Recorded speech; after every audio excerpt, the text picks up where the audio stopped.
Buksan po natin yung mga Bible sa 1 John. 1 John chapter 4. 1 John chapter 4. Babasahin ko po simula sa verse 7 hanggang sa verse 12. Babasahin ko po sa verse 7 hanggang sa verse 12. Sundan nyo lang po ng inyong mga mata. The Bible says, 1 John chapter 4 verse 7, Beloved, let us love one another, for love is of God, and everyone that loveth is born of God and knoweth God. He that loveth not knoweth not God, for God is love.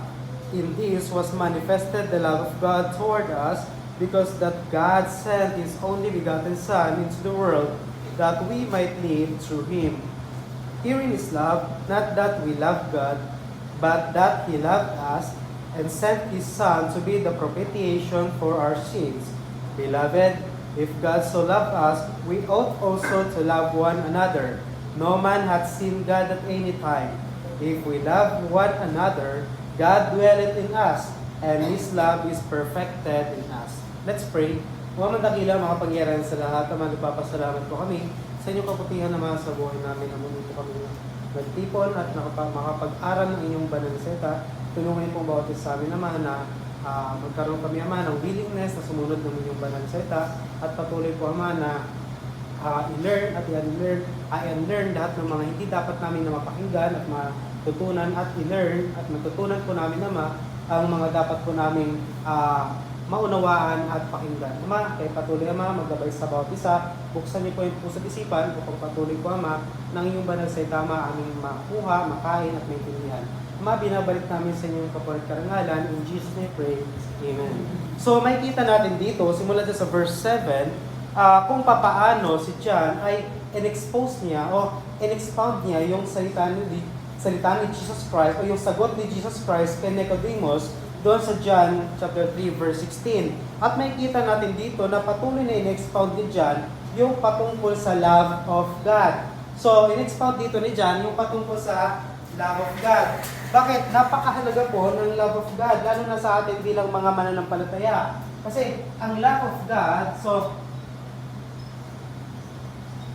dito makikita natin na ang love of God ay pinapakita ni John kung bakit ito ay mahalaga sa bawat mananampalataya, at pinakita na ito palang pagmamahal na to ay nanggaling o ang source ng ating pagmamahal ay mula sa God the Father. So dito makikita natin ang ating pag-aaral ngayon simula sa verse 11 hanggang dito sa may verse 12 na sinasabi dito ni John, sinabi ni John, Beloved. So yung word po dyan na beloved ay literally means my dearest and cherished brethren in the Lord Jesus Christ. So yung brethren, ang Greek word po niyan ay agapetoy.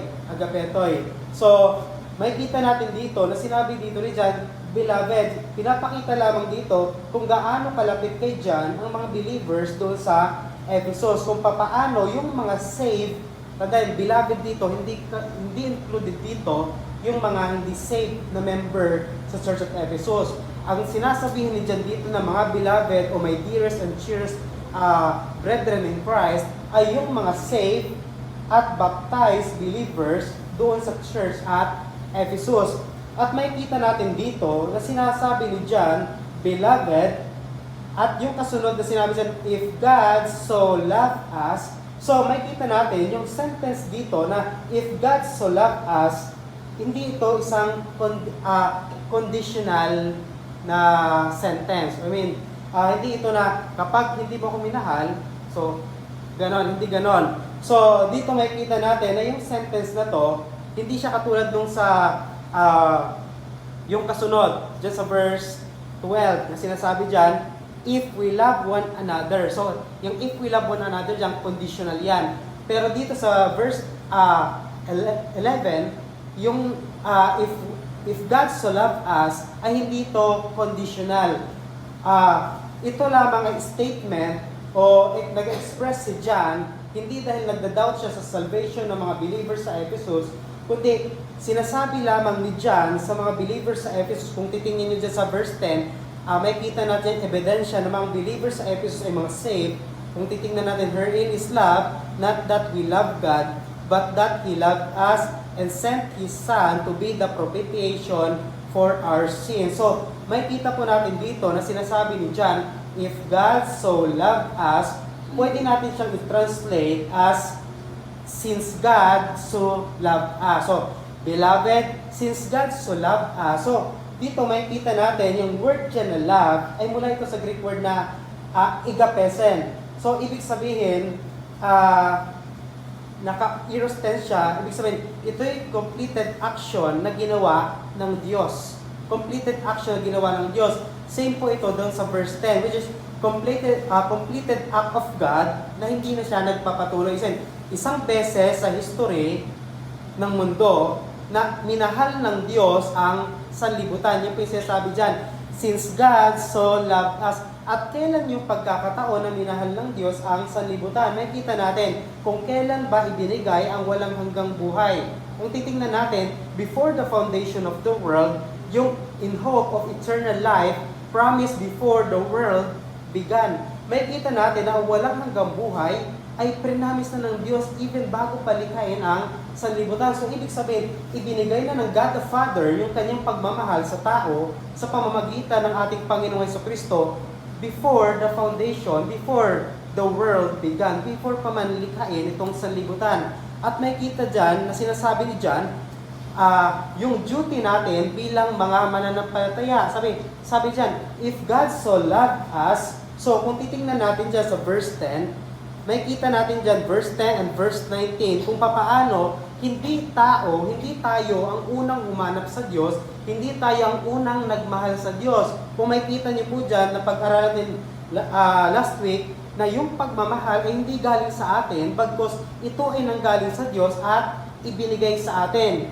And then sa verse 19, nakikita natin dyan, we love Him because He first loved us. Ang dahilan kung bakit ang mga mananampalataya sa Ephesus ay minamahal nila ang Diyos dahil sila ang unang minahal ng Diyos.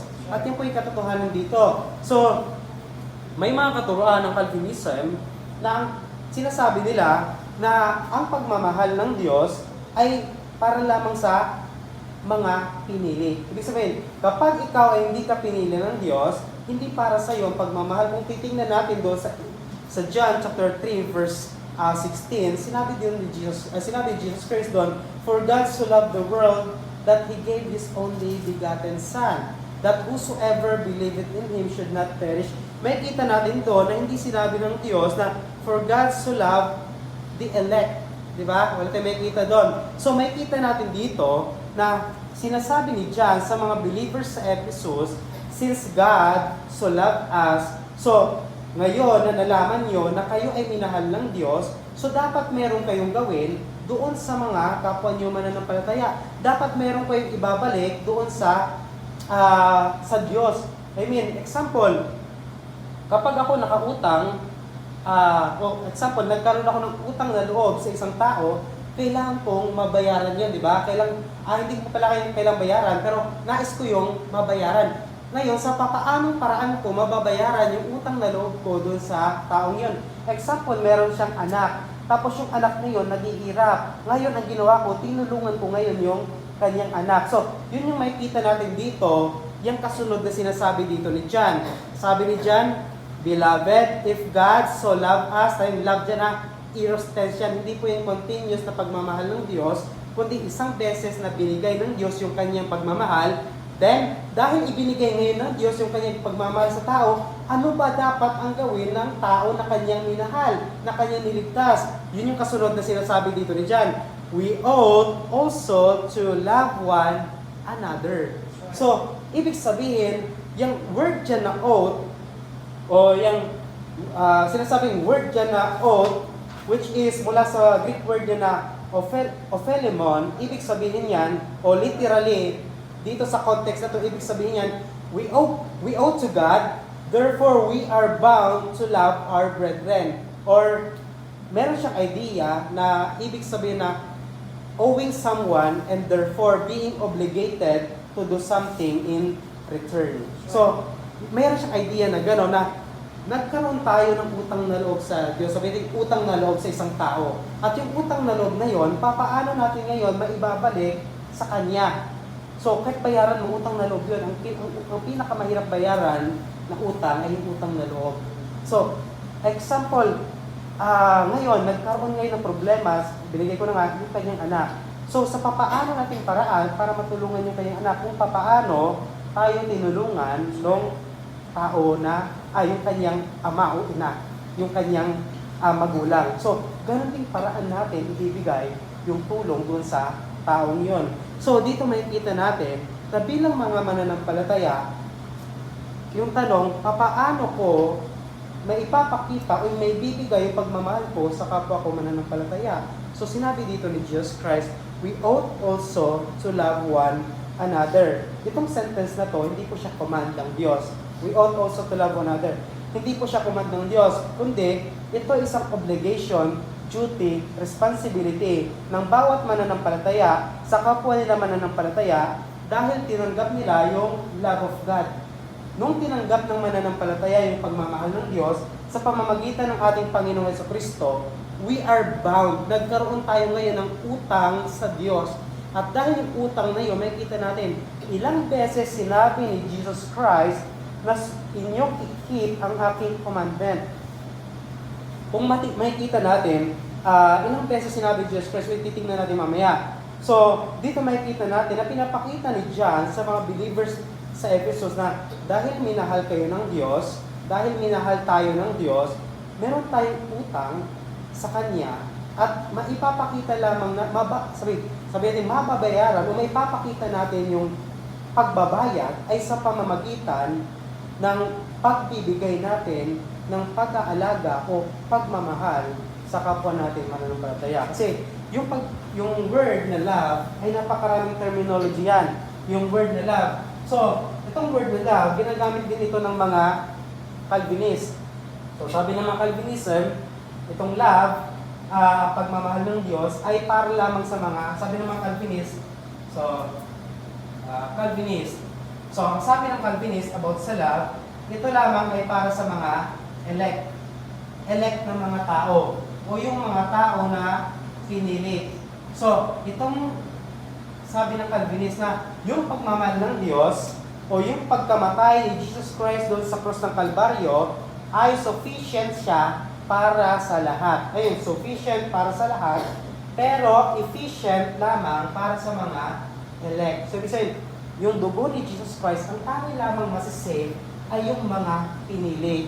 So, dito makikita natin dito na pinapakita sa atin ni John na yung love na tinutukoy dito ni John ay hindi yung pagmamahal na tinutukoy ng mga Calvinist. Okay? Kundi yung pagmamahal na kung saan sacrificial love, unconditional love towards sa kapwa natin mananampalataya. Kasi tinanggap natin sa Diyos o na-experience yung sentence dyan na says, if God so loved us, meron siyang idea na na-experience natin yung pagmamahal na galing sa Diyos.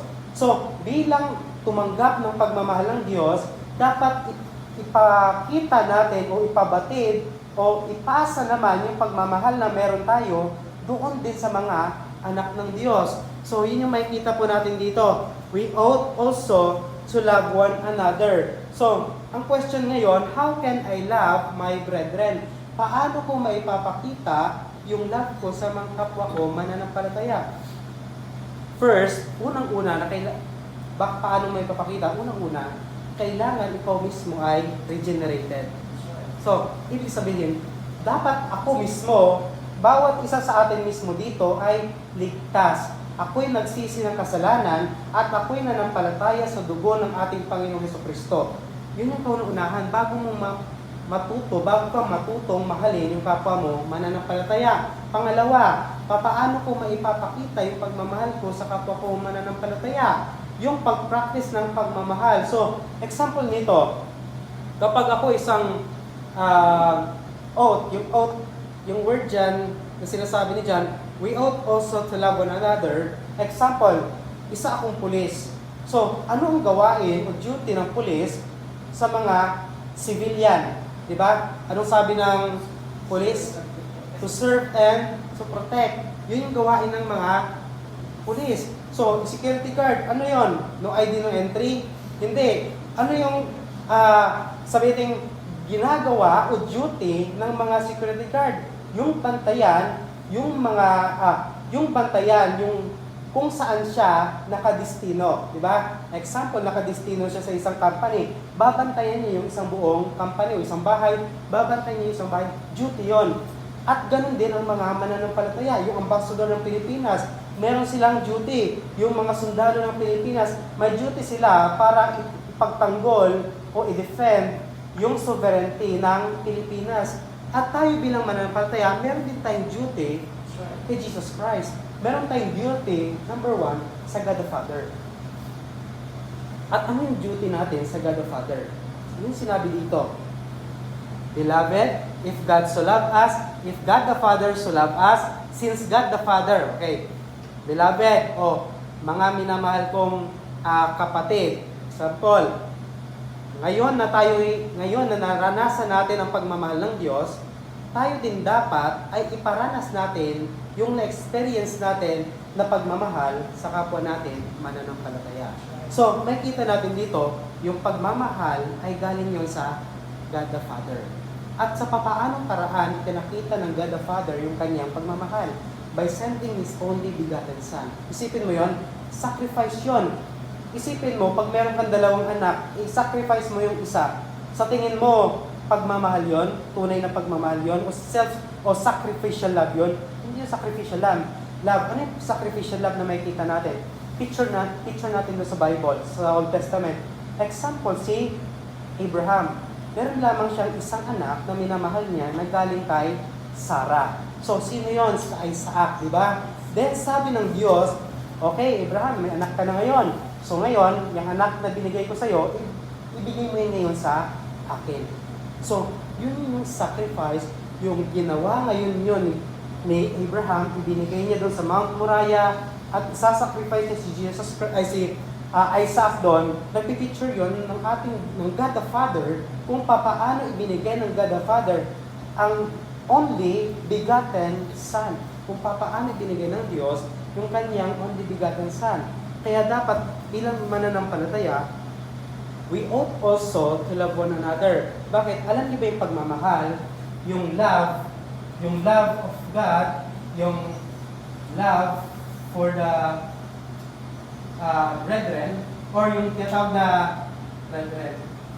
So, yung love for the brethren, yung pagmamahal sa kapwa mananampalataya, sinabi ni Paul na yung pagmamahal sa kapwa mananampalataya is fulfilling the law. So, tingnan natin doon sa Romans chapter 13.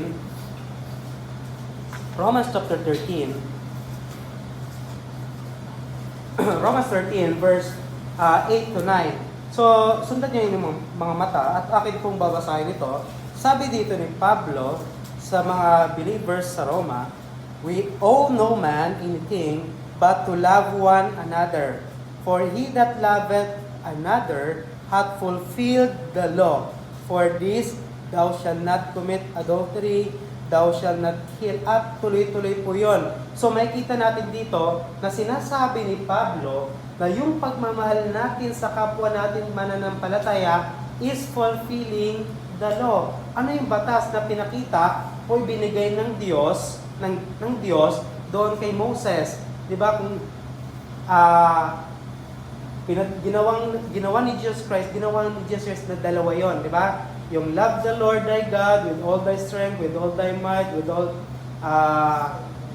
thy soul, and pagkatapos noon, love thy neighbor as thyself. So dito makikita natin na yung pagmamahal pala natin sa kapwa natin mananampalataya ay tinatawag itong fulfilling the law.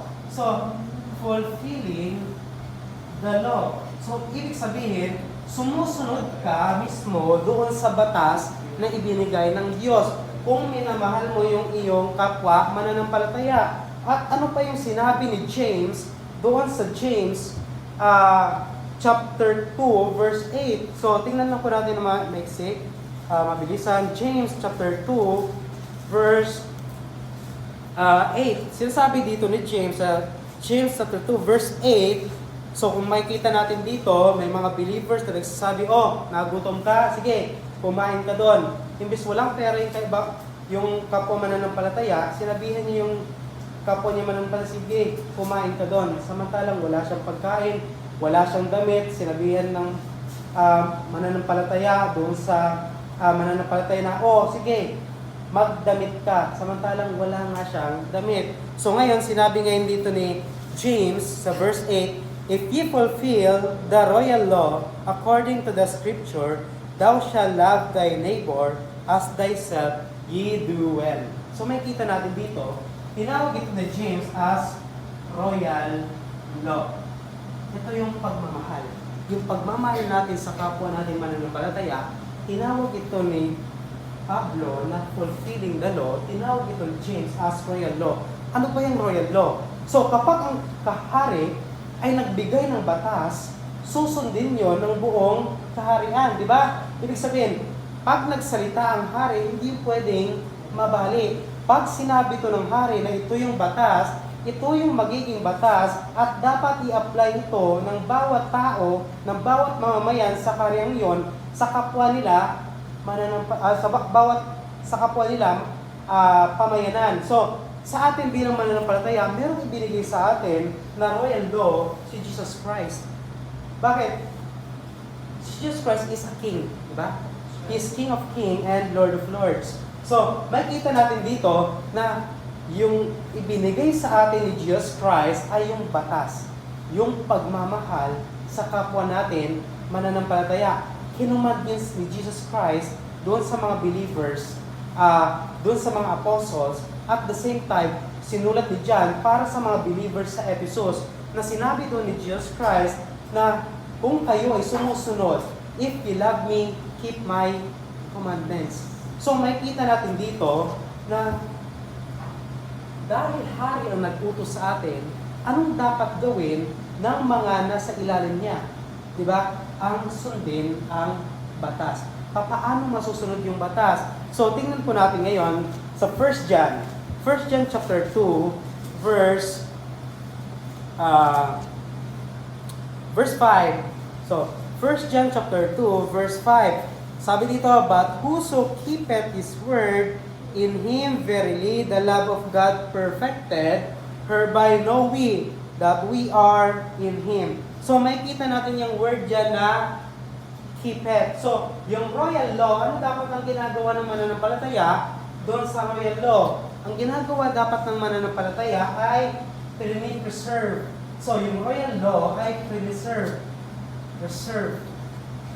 So, ganun ang ginagawa ng mananampalataya. Dahil natanggap natin yung royal law na ibinigay sa atin ng Diyos, ni King Jesus Christ, ang dapat gawin ng nasa ilalim niya ay i-apply ngayon doon sa kapwa nila. At sino yon? Yung mananampalataya, una dito makikita natin, sa ating pinag-aaral sa 1 John, mananampalataya doon sa Ephesus. At dito makikita natin na yung royal law na to, hindi ibig sabihin na, binigay ito ng Diyos, may favoritism tayo kung sino lang dapat yung ating mamahalin. Ito si brother ganito, mabait siya sa akin, so siya yung mamahalin ko. Si sister ganito, palagi niya akong chinisismis, so hindi ko siya mamahalin. O itong si brother ganito, nakita ko siya kanina doon na gumagawa ng kasalanan, so hindi ko paparamdam sa kanya ang pagmamahal. O si sister ganito, nakita ko siyang may kahawak, may holding hands, so hindi ko siya mamahalin. Hindi. Dahil royal law ito, dahil royal law, ibig sabihin, kung makita man natin para sa atin parang hindi karapat-dapat, dapat pa rin natin sundin yung sinasabi ng Biblia, which is love one another. Dito makikita natin gaano kahalaga yung pagmamahal sa kapwa mananampalataya. Napakahalaga po nun. Kasi ang mundo natin ngayon, they have a twisted pagdating sa pagmamahal. Ano yung pagmamahal? Para sa mga young people ngayon, ang pagmamahal kapag nakita ko siya, isang beses ko siya makita, then na-in-love ako, love at first sight, yun yung pagmamahal, which is puppy love.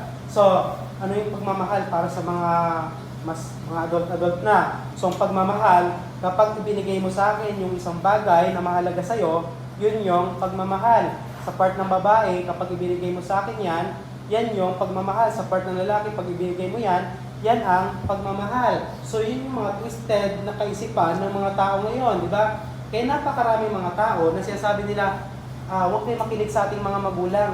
Bakit? Nagmamahalan naman tayo. Yun ang mahalaga. which is hindi yung kalooban ng Diyos. Diba? So, yung love na yon ay mula siya sa lust. Sa lust. Hindi siya galing sa pagmamahal sa brethren. Isipin mo, makikipagtanan, makikipag-girlfriend, example, unsaved o saved. So, lust yon. Kasi ang pagmamahal sa kapwa mananampalataya, kasama doon yung pagpili mo ng iyong mamahalin habang buhay. Diba? Ang pagpili mo, napakahalaga nun. Ang unang step ng isang mananampalataya, maliban sa salvation, ay yung pagpili ng kanyang makakasama habang buhay. Kasi doon magmamature at doon maaalagaan yung kanyang pananampalataya. So, yung love for the brethren, hindi ito may apply kapag ang iyong minamahal ay unsaved o unbelievers. At dito nga natin makikita na ang royal law. So, how do we practice and exercise our love toward the brethren? So, according dito sa 1 John chapter 3, verse 16 to 18, makikita natin yan. Just sa 1 John chapter 3, verse 16 to 18, which is napag-aralan natin yan, na yung pagmamahal, we do so by sacrificing our time to exhort, at the same time, to disciple others. Ano pag silang disciples? Kasama itong teaching about sa theology, at the same time, about sa practical na pamumuhay. Kasi minsan, akala natin, nagtuturo tayo more about sa theology, about sa Calvinism, about sa ano pang bagay.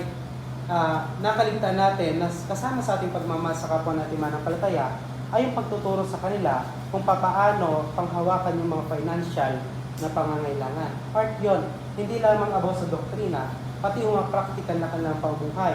Paano dapat sila lumakad bilang mananampalataya, kasama yon sa tinuturo o pagdi-disciple, kasama yun sa pagmamahal natin sa ating kapwa mananampalataya. Meron tayong bagong mananampalataya, paano natin siya madi-disciple, paano natin siya tuturuan. So, kung pag-aaralan natin, makikita natin na ang pinaka-the best, kung titingnan nga natin, according sa mapag-aaralan, ang pinaka-the best na mag-disciple syempre sa mga kababaihan ay babae din, di ba? So, babae kasi sila yung mas nakaintindi.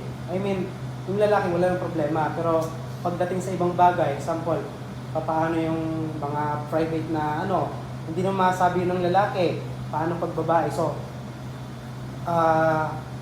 sa pinaka talaga, sa pagdi-disciple, ang pinaka number 1 ay yung pakikipagkaibigan muna doon sa i-disciple mo. Kaya ang pinaka the best nga na ma-disciple ay yung mismo kaibigan mo. Diba?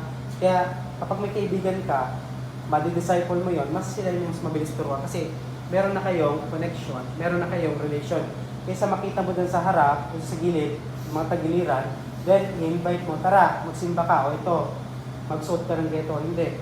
Kasi mahirap silang maturuan kasi hindi mo naman sila naging kakilala o kaibigan. So, may kita natin doon sa 1 John chapter 3 verse 16 to 18 na kung paano natin may apply yung ating pagmamahal sa kapwa natin mananampalataya, which is napag-aralan by sacrifice, di ba? At the same time, number 1 ay sacrifice kung paano yung ginawa ni Jesus Christ. So, ganun din dapat yung paggawa natin ng pagmamahal sa kapwa natin mananampalataya, yung pagbibigay. So, pangalawa yon, may kita natin doon sa verse 16 hanggang sa verse 18. So, sabi nga sa verse 17, but whoso hath this world's good, and seeth his brother have need, and shutteth up his bowels of compassion from him, how dwelleth the love of God from him? So, my little children, let us not love in word, neither in tongue, but in deed and in truth. So, pag may nakikita tayo mga kapatid natin, nakikita mo, hindi pa siya matured pagdating sa pananampalataya, ang gagawin natin, tuturuan natin. So, yun yung part ng ating pagmamahal sa kapwa natin, mananampalataya. Hindi lang about yun sa financial, hindi lang about yun sa pera, kundi about din yun kung paano mo na ipapakita yung pagmamahal, which is yun nga, tuturuan mo sila ng Word of God para mag-mature at the same time, iparanas mo sa kanila yung pagmamahal ng Diyos. So, dito makikita natin na yung bang pagmamahal sa kapwa kung mananampalataya is para lang ba yun doon sa mga Kristiyano na merong gift of ministry at gift of mercy. Paano pag ako, ang gift ko ay ruling? Paano ko mamahalin yung kapwa Kristiyano? Mahal kita at mahalin mo ako. Ganun pag ruling. Hindi. Hindi ito, yung pagmamahal sa kapwa ng Kristiyano, hindi ito basihan kung ang gift mo, ruling, mercy, or giving. Hindi. Ang pagmamahal sa kapwa natin Kristiyano, ito ay duty, obligation, responsibility natin bilang mananampalataya. So, once hindi kasama dun yung gift natin. Pag may gift tayo, mas talagang din pagmamahal natin. Example, gift of ministry. Diba? Mas talagang maipaparanas natin yung pagmamahal. Gift of giving, tas love your brethren. Mas may paparanas natin. Example, isang mananampalataya na ang gift niya ay gift of ruling. So, may paparanas niya yung pagmamahal, pero hindi katulad ng pagmamahal na may paparanas nung mayroong ibang gift of mercy, di ba? Gift of, which is napag-aaralan niya sa tuwing Wednesday. So, dito makikita natin na hindi ito para lamang doon sa may mga gift ng mercy or giving or ministry. Para ito sa lahat. Which is, kung ikaw ay saved, obligado ka na gawin yung pagmamahal mo sa kapwa mananampalataya. Bakit puro pagmamahal kaya ang pinag-uusapan pagdating dito kay John? So makikita natin yan, bakit puro pagmamahal? Kasi sa panahon natin ngayon, ang isa nga sa pinaka-twinis ng mundo ay yung pagmamahal. Pero ba kayo nakita ditong Hope Month? Hope Month? Hope Month. I mean, yung pag-asa month ng pag-asa. Wala. Pride Month lang meron. Di ba? Wala kang makikita. Marinig Peace Month. Wala nang siguro, no? Pero dito, Pride Month meron. At iba-ibang klaseng pagmamahal ang meron. So, ang mundo, kahit ibigay ng mundo, lahat ng klaseng pagmamahal. At yung pagmamahal na kahit ibigay ng Kristiyano, ay yung pagmamahal na naranasan niya kay Jesus Christ. So, dito makikita natin na since God so loved us, we ought also to love one another. So, may papractice natin yung ating pagmamahal, which is sinabi nga ni Jesus Christ, dahil ito'y command din ni Jesus Christ, which is sinabi ni Jesus Christ sa John chapter 13 verse 34, "A new commandment I give unto you, that ye love one another as I have loved you, that ye also love one another." Then sa John chapter 13 verse 35, kasunod ng 34, "By this shall all men know that ye are my disciples, if ye love one another." So, ibig sabihin, malalaman ng mga tao, unang mga unsaved, na kayo ay disciple, na tayo ay disciple of Jesus Christ, na yung mga believers doon sa Ephesus ay iba sa mga believers ni Diana kung sila ay magmamahalan. Bakit? Anong meron doon sa believers ni Diana? Anong meron sila? Eros love. Lust. Hindi yung pagmamahal na itinuturo doon sa church sa Ephesus. So, sa John chapter 15 verse 12, "This is my commandment, that ye love one another as I have loved you." So makikita natin dito, na-experience pala natin yung pagmamahal, kaya meron tayong obligation na mahalin din yung kapwa natin mananampalataya. Kaya problema dito, papaano kung hindi ko maipapakita yung pagmamahal ko sa kapwa Kristiyano? Kasi hindi mo naranasan yung pagmamahal, which is na sinasabi ni Jesus Christ, "As I have loved you," sa John chapter 15 verse 12. Then John chapter 15 verse 17, "These things I command you, that ye love one another." So kung titingnan natin, lahat ng mga tinuturo ni Jesus Christ is about sa pagmamahal. Hindi yung pagmamahal na tinutukoy ng mundo, kundi yung pagmamahal na kung saan merong kasamang pagsasacrifice. Di ba? Isa sa pinaka-problema o isa sa pinaka-mahirap ay yung magsasakripisyo ka para doon sa isang tao. Example, ginawa ni Jesus Christ. Nagsakripisyo siya sa mga tao na kanyang nilikha. Nilikha niya yung tao. Pwedeng gumawa ang Diyos ulit ng panibagong Adan at Eva. Pwede gumawa ng Diyos. Pwede siyang gumawa ng bagong example, Sabel and Abel. Abel and Sabel. Pwede. Diba? Pero makikita natin, hindi ginawa yun ng Diyos. Ang ginawa niya, nag-provide siya ngayon o nagbigay siya ng promise na kung saan wawasak doon sa ulo ni Satan. At may kita natin dito, dahil yon sa pagmamahal ng Diyos sa sanlibutan. So tanda natin, ang Diyos ay meron siyang ang Diyos ay just, at the same time, ang Diyos ay love. God is love and God is a just God. So may kita natin, dahil just ang Diyos, hindi pwedeng makakatakas ka sa aking puot. Dahil mapagmahal ang Diyos, sige, magpo-provide ako ngayon ng pampatanggal ng aking puot. Isipin mo, ako yung nagalit, example, ako yung Diyos, ako yung nagalit, ako pa yung magpo-provide para matanggal yung aking puot. So, isipin mo yun, sino ba yung dito yung nagalit sa mga chismosa na kinakausap sila, tapos ngayon ang ginawa nila para hindi na ako magalit sa kanila, so kailangan ako yung magpo-provide ng pampalubag loob sa aking sarili. Ano yun? Punta akong shopping o SM, gano'n. So, dito makikita natin dito na yung pagmamahal na to, na sinasabi ni John is responsible ito. Hindi lamang ito para sa may mga gift, sa may mga spiritual gift, hindi lamang ito. Para ito sa lahat. At then, sa verse 12, nagpatuloy si John, no man hath seen God at any time. So, nakikita natin na alam natin na ang Diyos ay invisible. Ang God the Father ay invisible. He is a spirit. Ang Diyos ay espiritu. At nakikita natin dito na yung statement dyan na no man hath seen God is same declaration na ginawa ni John doon sa John chapter 1 verse 18. Nung pinakilala ni John si Jesus Christ. So, babasahin ko lang ng mabilis. Sa John, sundan nyo ng inyong mga tenga. So, John chapter 1 verse 18, sinabi dito ni John, no man hath seen God at any time, the only begotten Son, which is in the bosom of the Father, He hath declared Him. So may kita natin dito na yung declaration ni John, nagpapakita nito, God is invisible.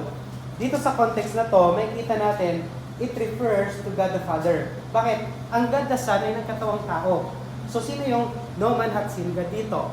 Yung God the Father. No man hath seen God. So, pag may kita nga natin sa verse 7 hanggang sa verse 10, may kita natin, God sent His Son, pinadala ng Diyos, yung kanyang anak para maging propitiation para sa ating mga kasalanan. At may kita din natin doon sa mga sulat ni Pablo na kung saan pinakita ni Pablo na ang Diyos ay invisible. Ang Diyos ay invisible. Example dun sa Colossians chapter 1 verse 15 na who is in the image of the invisible God. So may kita natin ang God the Father, He is invisible, at pinapakita dito ni John na ang Diyos ay invisible. Kasi ang God the Father ay hindi pa siya nakikita ni numan, maliban na lamang sa God the Son. At sumunod na sinabi dito ni John, the only sa first John chapter 4 verse 12, no man hath seen God at any time. If we love one another, God dwelleth in us, and His love is perfected in us. So, punta tayo dito ngayon sa yung sinasabi dito ni John na if we love one another, God dwelleth in us.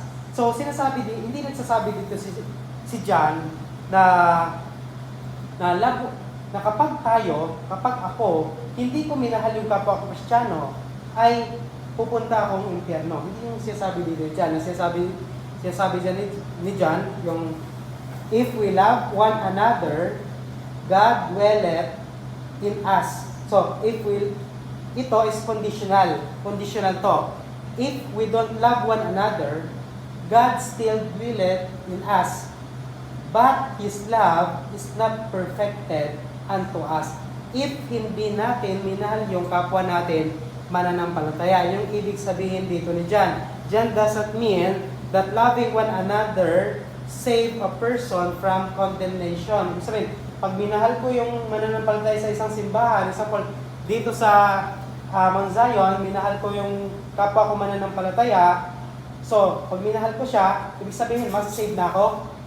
Hindi. Minsan, pag hindi ko siya minahal, hindi na ako safe. Hindi yun yung sinasabi dito ni John. Ang sinasabi dito ni John, na makikita natin, sabi dito ni John, if we love one another, God dwelleth in us. Yung love dyan, mula ito sa Greek word na agapomen. Magkaiba yun sa isa na agapemen. So, ito, agapomen, which means to continue loving the brethren. Present tense po ito. It carries the idea that if we do not continually love our brethren, or if we do not continuously love, or binigay natin experience yung love sa ating brethren, if we are truly saved, God the Father still dwells in us. Ibig sabihin, yung love dito ay yung continuous mo na pagmamahal sa kapwa mo Kristiyano. So, ibig sabihin, pag hindi ko siya continuously na minahal yung aking kapwa Kristiyano, kasi yung, example, sa buhay natin, may pagkakataon na minsan di natin naibibigay yung pagmamahal natin sa kapwa natin Kristiyano, paano pag ganun ang nangyari? Kasi hindi na ako saved. Hindi. Ang sinasabi dito dyan, if we continuously love our brethren, sabi dito, God dwelleth in us. Paano naman pag hindi ko siya continuously na minahal? Sabi ni John, God still dwelleth in us. Pero may problema. Kasi ito, parehas ito conditional. Parehas ito dun sa 1 John chapter 1 verse 9. Yung if we confess. So, paano pag hindi ko kinonfess yung aking kasalanan? If we do not confess, God is still faithful and just to forgive us and to cleanse us from all unrighteousness. Pero dito may kita natin, paano kung hindi ko minahal yung kapwa ko, mananampalataya, continuously. Tanda natin ha, continuously. Pag sinabi mong continuously mo siyang hinate, ibig sabihin, hindi mo mahal yung kapwa mo mananampalataya. I mean, kapag ako, wala akong pakialam doon sa isang mananampalataya na dahan-dahang nahuhulog sa kasalanan, wala akong pakialam sa kanya, hindi ko siya pinagsasabihan, hindi ko siya ine-exhort, hindi ko siya nire-reprove, ibig sabihin, parang tinutulak ko siya doon sa, sa distraction, na impis pagsabihan ko siya. So yung masabi natin na hindi mo minamahal yung kapwa mo mananampalataya. Pero may kita natin dito na yung word dyan na dwelleth, which is many sa Greek, so it means dito sa context na to, God continually dwells in the believers at Ephesus. So sinabi dito ni John, no man hath seen God at any time. If we love one another, God dwelleth in us, and His love is perfected unto us. So yung sentence dito na if we love one another, God dwelleth in us. Napakahalaga po na to. Kasi hindi sukatan ng pagmamahal mo sa kapwa mo mananampalataya yung pagkawala ng iyong kaligtasan. Ibig sabihin, kapag ako may pagkakataon na hindi ko minahal ang aking kapwa mananampalataya, hindi ibig sabihin na wala na akong kaligtasan. Pero pag continuously kong hindi minahal yung kapwa ko mananampalataya, may kasiguraduhan na hindi ako ligtas. Pero dito, ang sinasabi ni John, may pagkakataon sa buhay natin bilang mananampalataya na nakakaligtaan nating mahalin yung kapwa natin mananampalataya. May pagkakataon nun. Example, sacrifice. Sacrifice. Speaking about sacrifice. Example, may pambayad tayo ng kuryente. Then, meron tayong kapwa mananampalataya na lumapit sa atin. Sister Cham, pwede makahiram sa inyo ng 1,000. Yung 1,000 na yung pambayad ni Sister Cham dun sa Meralco. Pag hindi siya bayad, mapuputulan na siya. Kailangan niyang magbayad. So ngayon, kinaligtaan niya yung pagmamahal niya sa kapwa niya, mananampalataya. Hihiram ng 1,000. So ngayon, dahil doon, yun sabihin, part yun ang tinatawag nating hindi o pagkakaligta ng pagmamahal natin sa kapwa natin mananampalataya. Bakit? Part kasi yun ng sacrifice. Pag sinabing sacrifice, pag meron akong isang candy at ibinigay ko yun sa bata, example, bata ako, ibinigay ko yun sa bata, yung part ng, yun ay sacrifice. Pero pag meron akong 2 candy, yung isa ibinigay ko sa bata, hindi yon sacrifice. Ang sacrifice ay yung pagbibigay mo nung wala ka na, which is ginawa yan ng God the Father. Diba? Ginawa yun ng God the Son. Sa tingin mo, dalawa yung buhay ng God the Son. Pag namatay siya, natusok yung isang puso ay buhay pa. Hindi ganon. Isa lamang buhay ng God the Son. Nung siya'y namatay doon sa krus ng Kalbaryo, namatay siya para sa kasalanan ng tao. At nakikita natin yun. Yun ay part ng sacrifice bilang mananampalataya. So, ibig sabihin, paano naman din daw nakabayad ng kuryente? So ngayon, ikaw yung gagawa ng paraan para naman sa iyong sarili. Pupunta ka naman sa ikaw kung manupad.